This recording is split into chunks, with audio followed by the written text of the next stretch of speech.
dan insya Allah mungkin serumin dari Habib Usman untuk diberikan ilmunya kepada kita untuk jamaah Mansal Gawat. Untuk Habib Usman apa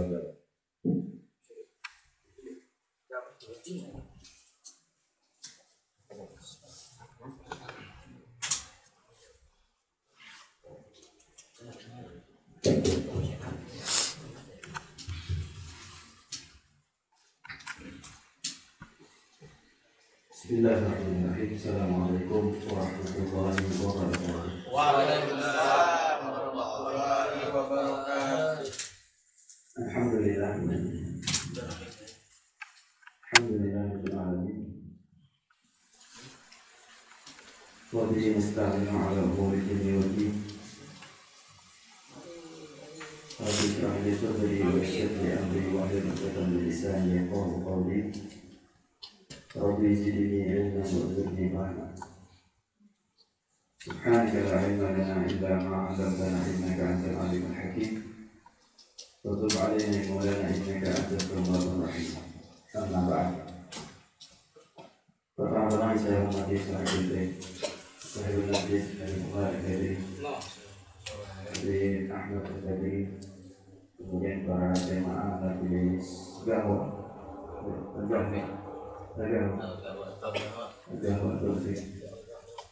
terus terang saya datang ini bukan untuk mengisi pengajian, karena beliau tahu sendiri sebelum saya belajar pun saya juga kadang kalau ke Jakarta ini ya ke rumah beliau. Yang kedua ini Habib Umar Habib Ahmad. Saya datang dalam rangka silaturahim. Ya. Tapi mendengar kalau beliau ini di tempat beliau ini ada majelis, tentu itu sangat menyenangkan. Ya. Karena begitulah para habaib. Dimanapun mereka itu berada, mereka pasti akan memberikan manfaat untuk umat Islam. Jadi kita bersyukur.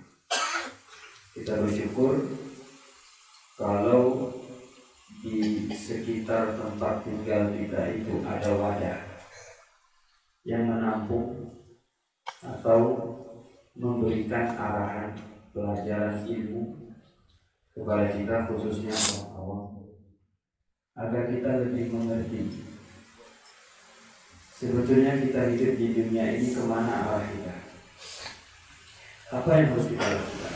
Apakah kita mengikuti keramaian atau kita mengikuti hal-hal yang sifatnya itu sedang diperbincangkan, atau kita punya panduan dalam hidup ini. Ya. Tentu sebagai seorang manusia yang tinggal di dunia ini, kita membutuhkan sesuatu yang harus kita jadikan sebagai pegangan dalam hidup ini untuk menjalani kehidupan. Apa itu? Itu Rasulullah, ilmu. Ya. Apalagi kalau yang kita pelajari itu ilmu yang pengarangnya itu adalah orang soleh. Ya. Sesuai dengan pesan dari Imam Malik, seorang imam dari hijrah yang dikatakan imam di kota Madinah pada masanya.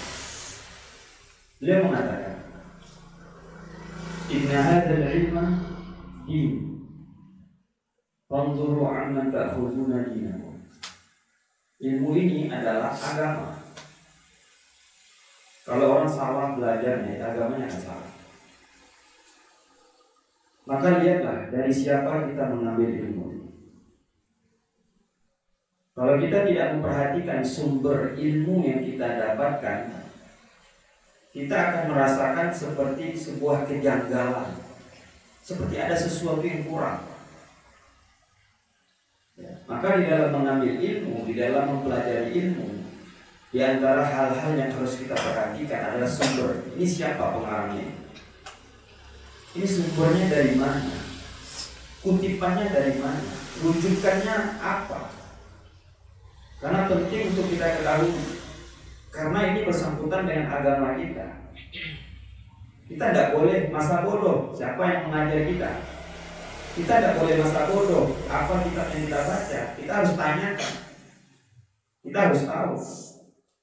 Karena ini berkaitan dengan ibadah kita kepada Allah, dan ini berkaitan dengan keseharian kita. Saudara-saudaraku yang dirahmati oleh Allah, kitab yang antum baca ini, itu kitab An-Nasaih Al-Diniyah, merupakan salah satu karya dari imam besar Al-Habib Abdullah bin Alwi Al-Haddad, yang kita semua seluruh dunia mengakui keilmuan dan kewalian beliau. Sampai diceritakan suatu ketika ada orang soleh masuk ke perpustakaan. Dia masuk ke perpustakaan. Ketika dia masuk ke dalam, dia lihat ada beberapa kitab yang bersinar, itu memancarkan cahaya. Karena sebagai orang soleh itu kita maklumi, mereka diberikan kelebihan oleh Allah. Mata batin mereka itu bisa melihat hal-hal yang tidak bisa dilihat oleh mata bisa. Dengan apa mereka dapatkan itu semua? Pertama dengan ibadah mereka, kedua dengan kebersihan hati mereka, ketiga murni itu karunia dari Allah. Ya, murni itu karunia dari Allah. Sehingga beliau perintahkan muridnya, coba kamu pilihkan kitab-kitab yang memancarkan cahaya itu. Setelah dilihat ternyata pengarangnya itu orang soleh. Pengarangnya itu orang yang terkenal dengan kewaliannya. Imam Al-Haddad itu pernah mengatakan, kalau orang ingin berkah saya, maka kembalilah kepada karya-karya saya, murid-murid saya, dan anak keturunan saya. Beliau titipkan berkahnya itu pada 3 hal: anak-anak muridnya, anak cucu keturunannya, dan semua karya-karya beliau. Maka kitab Al-Imam Al-Haddad ini di hampir setiap pesantren, hampir setiap majelis selalu dibaca, karena sangat barokah, sangat barokah. Dan beliau itu orang soleh, punya kebiasaan kalau mengarang kitab, jangankan isi kajiannya, nama kitabnya saja mereka terkadang menanyakan langsung kepada Rasulullah. Saking hati-hatinya mereka. Jangankan isi kajian yang mau mereka sampaikan, nama judul kitabnya itu mereka bertanya dulu. Kitab ini mau saya namai apa? Nanyanya bukan sama orang biasa. Terkadang nanya itu langsung bersama Rasulullah. Cocoknya ini nama kitab judulnya apa? Dikasih nama kitab An-Nasaih Al-Diniyah, Ar-Risalatul Mu'awana, macam-macam nama kitab Imam Al-Haddad itu. Begitu kebiasaan mereka, sehingga yang membaca kitab ini pertama mereka akan tersambung dengan Rasulullah. Mereka akan tersambung dengan Rasulullah. Mereka akan tersambung dengan para ulama yang membaca kitab ini. Ya, sehingga berkahnya kita itu, kalau mengkaji kitab-kitab orang soleh, kita itu akan terikat secara rohani, kita akan terpanggil. Kita tidak tahu, kita sebagai manusia lemah, terkadang ada masanya kita berbuat salah. Itulah manusia. Yang tidak baik itu bukan orang yang tidak berbuat salah. Yang tidak baik itu adalah orang yang menganggap perbuatan yang salah itu benar. Itu tidak boleh. Kita ini manusia, sekuat apapun menahan diri, ada masanya kita akan terjatuh dan salah. Tapi kita harus bangkit lagi, kita harus bertobat kepada Allah. Karena Allah menyukai hambanya yang bersalah lalu mengakui kesalahannya dan dia beristighfar, bertobat kepada Allah Subhanahu wa ta'ala. Maka suatu nikmat dari Allah. Kita ada wadah, ada tempat di mana di situ kita diajari, kita disampaikan, kita dijelaskan tentang pesan-pesan orang soleh, karya-karya orang yang berilmu, pesan ilmu mereka. Itu sangat bermanfaat untuk rohani kita. Sebelum jasmani kita, sangat bermanfaat untuk keseharian kita. Bagaimana Rasulullah duduk, bagaimana Rasulullah mengajar, bagaimana Rasulullah bekerja, bagaimana Rasulullah makan, bagaimana adab ibadah kita, bagaimana tata krama kita, bagaimana akhlak kita. Semuanya itu diajarkan oleh para ulama. Semua itu diajarkan oleh para ulama. Suatu ketika Nabi pernah duduk dengan para sahabat. Nabi duduk dengan sahabat, di sekitarnya ada beberapa sahabat yang lain. Tiba-tiba ada 3 orang datang. Ada 3 pemuda datang masuk ke majelis. Salah satu dari 3 orang ini langsung duduk di hadapan Nabi. Satunya lagi malu-malu, duduk agak di tengah. Yang satunya lagi pergi keluar meninggalkan majelis. Padahal mereka datang bertiga. Nabi sedang duduk bersama para sahabat. Datang 3 orang pemuda. Salah satunya langsung duduk di hadapan Nabi, satunya lagi duduk di tengah karena agak merasa malu. Yang ketiga langsung pergi meninggalkan majelis. Selepas selesai Nabi ngajar, Nabi mengatakan, wahai sahabatku sekalian, maukah kalian aku beritakan tentang 3 orang pemuda? Maukah kalian aku ceritakan tentang 3 orang pemuda, kata Nabi. Yang pertama, seorang pemuda yang datang kepada Allah, menuju kepada Allah, maka Allah menuju kepadanya. Yang kedua, dia malu, Allah pun malu sama dia. Yang ketiga, dia berpaling, maka Allah berpaling dari dia. Hadis ini memberikan keterangan kepada kita yang pertama, bahwa setiap perbuatan setiap balasan sesuai perbuatan. Setiap balasan sesuai perbuatan. Al-jaza'ul ihsani ila al-ihsan, kata Allah. Kalau orang Arab bilang al-jaza' min jinsil amal, balasan sesuai perbuatan. Ya. Kita cinta sama orang soleh, kita cinta sama orang jangan orang soleh, kita cinta sama orang awam, orang biasa saja. Yang penting dia manusia atau makhluk Allah, apapun kita cinta sama dia, balasannya apa? Kita akan dicintai. Kita cinta sama anak tetangga kita, tetangga itu akan suka sama kita. Kita sayang sama anaknya, dia akan sayang sama kita. Kita sayang dengan rumahnya, kita menjaga rumahnya, membersihkan sampah yang ada, mereka akan senang sama kita. Itu balasan yang nyata, itu di dunia. Bedanya kalau kita cinta sama orang soleh, yang cinta sama kita bukan lagi manusia, tapi Allah. Bedanya kalau kita cinta sama orang yang berilmu, sama zuriyahnya Nabi, sama para sahabat Nabi, itu yang cinta sama kita bukan lagi para makhluk, tapi Allah langsung. Tapi Allah langsung mencinta. Maka sebagaimana kita mencintai, kita pasti akan mencintai. Yang kedua, kalau kita datang kepada Allah, kita menghambakan diri kepada Allah, kita melaporkan keadaan kita kepada Allah, kita mengadukan problem kita kepada Allah, Allah akan menjemput kita, Allah akan mengambil kita, Allah akan membukakan untuk kita pintu rahmatnya. Dengan senang hati Allah akan menerima hambanya. Sebagaimana kita berbuat, kita akan dapat balasan. Kita ingin diperhatikan Allah, kita perhatikan Allah. Kita ingin Allah dekat sama kita, kita dekatkan diri kita kepada Allah. Maka apa kata Allah dalam Al-Quran? وَلَا تَكُونُوا كَالَّذِينَ نَسُوا اللَّهَ فَأَنْسَاهُمْ أَنفُسَهُمْ. Wahai orang beriman, kalian jangan menjadi orang-orang yang lupa sama Allah. Nanti dampaknya, akibatnya Allah akan lupakan dia sama diri. Kalau bahasa kita bilang lupa diri, dia lupa diri.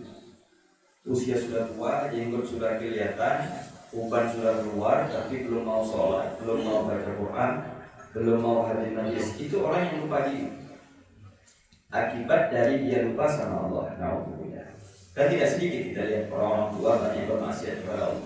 Padahal kata Ibnu Abbas mengatakan kalau uban sudah keluar, itu kematian semakin dekat. Kalau uban sudah keluar menurut sesuai usia, ya. Adapun secara hakikat usia itu tidak tergantung uban. Tapi secara kebiasaan kata beliau, kalau uban sudah keluar, itu kematian sudah semakin dekat. Artinya inilah saatnya kita tobat. Ya, inilah saatnya kita merapat kepada Allah. Apalagi bila situasi zaman seperti ini sangat mengerikan. Terus terang yang bisa menjaga kita hanya Allah. Yang bisa menjaga kita ini para ulama.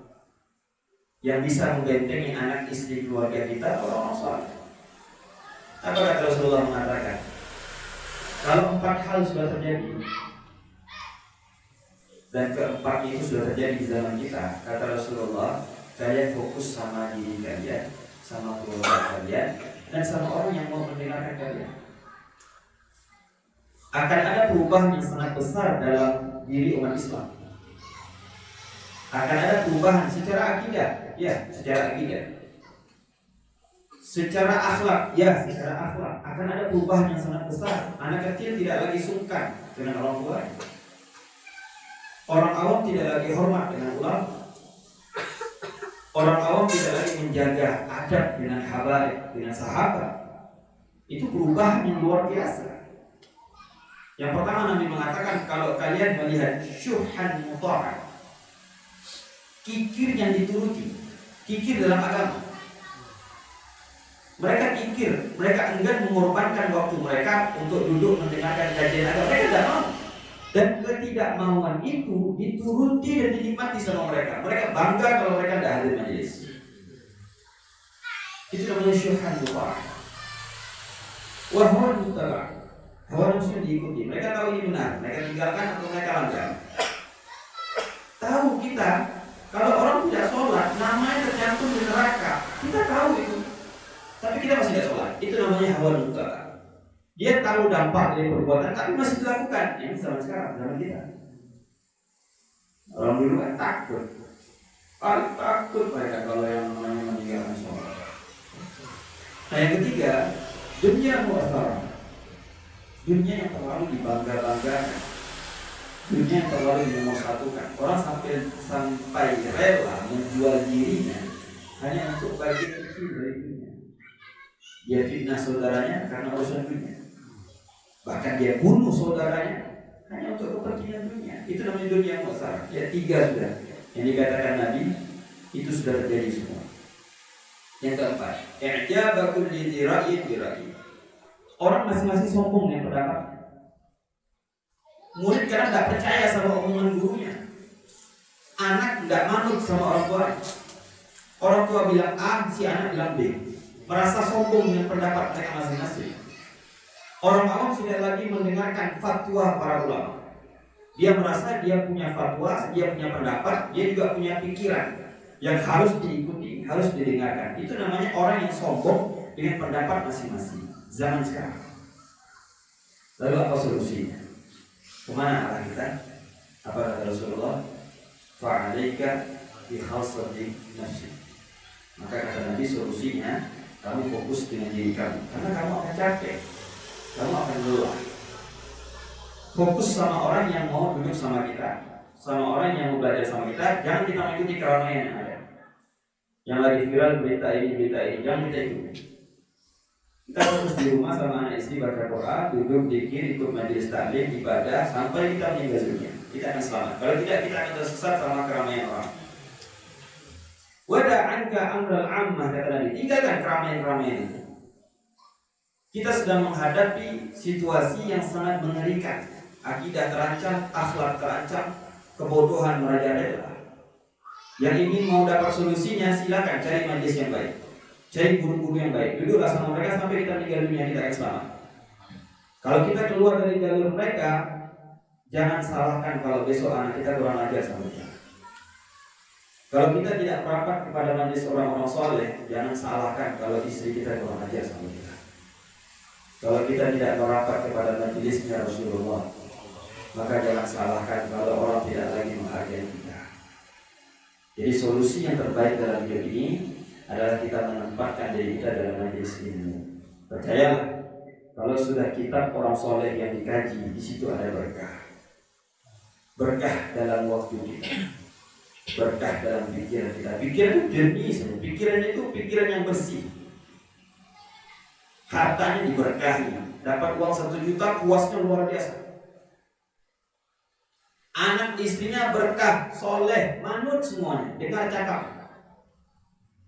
Usahanya berkah, gaji tidak seberapa tapi banyak bantu orang. Kalau kita menemukan orang-orang seperti itu, coba lihat, pastikan saja, pasti dia terhubung sama orang soleh. Nah, mungkin tidak ada hubungan sama orang soleh. Karena kita harus tahu, raja yang sebenarnya dalam kehidupan ini adalah orang-orang soleh, mereka yang dekat sama Allah. Jadi kalau kita ingin menggantungkan hubungan kita, gantungkan dengan mereka. Kita berada di barisan mereka, ikuti mereka. Kita akan selamat. Ya, kita akan selamat dunia sebelum akhirat.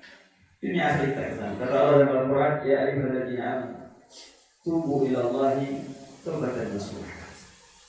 Asa rabbukum an yukaffira ankum sayyi'atikum wa yudkhilakum jannatin tajri min tahtiha al-anhar yawma la yukhzillahu an-nabiyya walladzina amanu ma'ahu.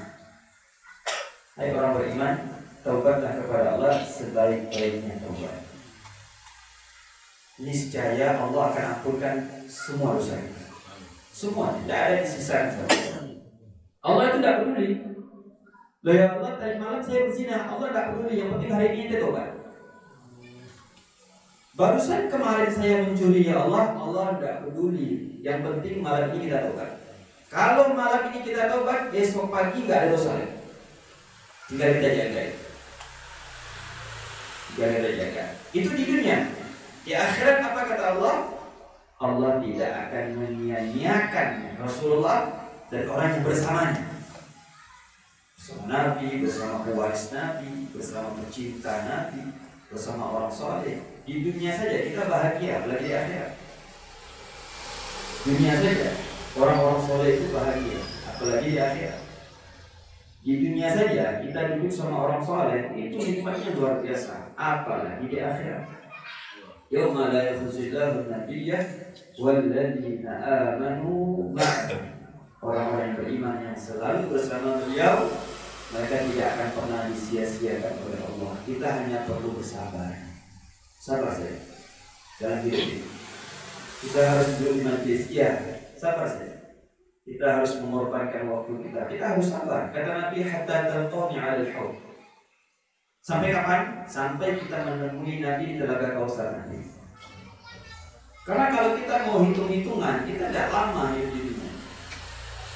Kita hanya perlu sabar menghadapi situasi yang kadang bikin kita hampir putus asa. Kita harus sabar sampai kita menemui baginda Rasulullah Sallallahu Alaihi Wasallam. Maka sekali lagi kita bersyukur kepada Allah ya, diberikan kemudahan, diberikan kenyamanan, lagi fasilitasnya luar biasa, tempatnya menyenangkan, lengkap dengan gahwanya sesuai dengan nama majelis. Saya terus terang baru pertama kali ini duduk majelis gahwa. Saya tahunya gahwa itu kita kalau majelis ngumpul duduk gahwa, iya itu majelis gahwa. Ini majelis ilmu dinamakan yang majelis gahwa, tentu itu ada alasannya, tidak sembarangan. Nah, karena kalau kita melihat ya, kenapa gahwa ini menjadi minuman favorit orang soleh? Karena gahwa itu kopi, ya, gahwa itu kopi. Digunakan, diminum oleh orang soleh kalau mereka bergadang bersama Allah. Sampai ada asar itu ungkapan ulama, pendapat ulama mengatakan begini: kalau orang minum kopi, niat sebagaimana orang soleh minum kopi, maka selama kopi itu berbekas di mulutnya, itu malaikat akan istighfar untuk dia. Kenapa kopi bisa mulia seperti itu? Apa bedanya sama susu, sama teh pucuk, sama apa? Apa bedanya? Sama-sama minuman. Tapi bedanya kopi disukai sama orang soleh. Coba lihat, kalau orang soleh suka sama sesuatu, Allah itu suka sama dia. Allah itu menggantungkan pandangannya tergantung orang soleh itu sukanya sama apa. Coba kita lihat, kenapa kalau di majelis maulid itu ada buah semangka, ada buah melon, ada buah jeruk. Kenapa nggak durian dihidangkan mereka itu? Atau buah-buah lainnya? Apa favoritnya buah-buah ini? Karena orang soleh sering makan semangka, orang soleh senang sama melon, senang sama jeruk. Sebagian ulama banyak mimpi Nabi makan jeruk. Mereka sering mimpi Nabi itu makan buah jeruk. Karena orang soleh sering makan itu, buah itu jadi buah favorit. Paling laris buah itu kalau bulan maulid. Kalau mau ada uang nanti rezeki, bulan mulai itu siapkan semangka, siapkan melon, itu pasti laris dibeli sama orang. Jadi hidup kita mau disukai sama Allah, kita eratkan hubungan kita sama orang soleh. Kalau orang soleh suka sama kita, nggak usah khawatir, Allah akan suka sama kita. Kalau orang soleh suka sama kita, kita tidak usah bimbang, Allah akan suka sama kita. Ada sebuah cerita, ya ini pembantu waliullah di Hadramaut kita ini pembantu. Dia ini sebelum meninggal gurunya itu, dia khawatir, dia bertanya, wahai guruku, aku ini khawatir kalau kamu kelak meninggal, bagaimana nasibku ini? Kata gurunya, kamu mau meninggal kamu duluan atau saya duluan? Mending saya duluan ya, supaya guru bisa mendoakan saya dari tanya oleh malaikat. Sesuai dengan permintaan dia meninggal duluan sebelum gurunya. Mungkin kalau kita mengatakan dia ini di kalangan awam seperti kita, tapi awamnya tarik, ulamanya kita. Saya garis bawahi, orang awamnya Hadramaut itu ulama di tempat kita. Ya, orang awam di sana, nah itu ulama di tempat kita. Ya, di Indonesia itu mereka ulama, tapi di sana awam. Apalagi ulama di sana ya. Makanya kita ini Indonesia ini beruntung, sering didatangi oleh orang Batak. Beruntung ya. Sering didatangi ulama-ulama yang saleh itu keberkahan untuk semua, walaupun yang tidak tahu, bahkan walaupun yang benci mereka. Karena rahmat Allah itu bukan hanya untuk para pecinta. Siapapun yang ada di muka bumi ini dia dapat rahmatnya Allah. Orang soleh itu bukan hanya suka sama pecinta saja. Orang yang tidak suka sama mereka pun orang soleh itu suka sama mereka. Kata Imam Bushairi mengatakan seperti air hujan, kalau jatuh ke bumi, hujan tidak pernah nanya ini rumah orang soleh atau ahli maksiat. Kalau ini rumah ahli maksiat, saya tidak turun di sini. Kalau ini rumah orang soleh, saya turun. Hujan tidak pernah nanya begitu. Hujan tetap turun walaupun orang di rumah itu lagi berzina, tetap dia kena air hujan. Begitu orang soleh. Siapapun datang ke rumah mereka tetap dijamu, dilayani walaupun orang itu jahat. Apalagi kalau yang datang orang baik. Seperti hujan dan seperti bumi. Bumi tidak pernah milih yang mijak saya ini orang soleh atau ahli maksiat. Siapapun yang berjalan di atasnya, dia tenang saja, dia terima. Begitu kita kalau hidup, mau hidup tenang. Tidak usah dibebankan, dibimbangkan, ditakuti sama orang yang tidak senang sama kita, atau tidak usah disenang-senangkan sama orang yang suka sama kita. Semuanya bagi kita. Dalam hati kita tanamkan rahmat kepada siapapun saja. Saya suka sama siapapun saja. Saya senang sama siapapun saja, karena mereka itu ciptaan Allah. Mereka itu ciptaan Allah. Saya senang sama siapa? Karena mereka semua adalah ciptaan Allah Subhanahu wa ta'ala. Jadi si pembantu ini meninggal, datanglah malaikat yang menanyakan kepada dia, siapa Tuhanmu? Guruku. Disebut nama guru. Siapa nabimu? Oh, kok disebut? Pokok segala-galanya itu gurunya. Dia tidak disebut yang lain. Dalam pikiran itu hanya ada gurunya saja. Akhirnya datanglah guru di alam barzakh itu membicarakan kepada malaikat yang bertanya itu, mengatakan bahwa si fulan ini urusan saya sama Allah. Si fulan ini urusan saya sama Allah. Itu namanya syafaat. Syafaat itu enak memahaminya adalah pertolongan. Itu syafaat. Ya Rasulullah, syafaat artinya kita minta tolong sama Nabi supaya diampunkan sama Allah. Wahai Habib fulan, syafaat, kita mohon kepada dia supaya dia mendoakan kita kepada Allah. Itu namanya syafaat. Di dunia saja dapat syafaat, apalagi di akhirat. Jadi tidak ada kerugian sama sekali.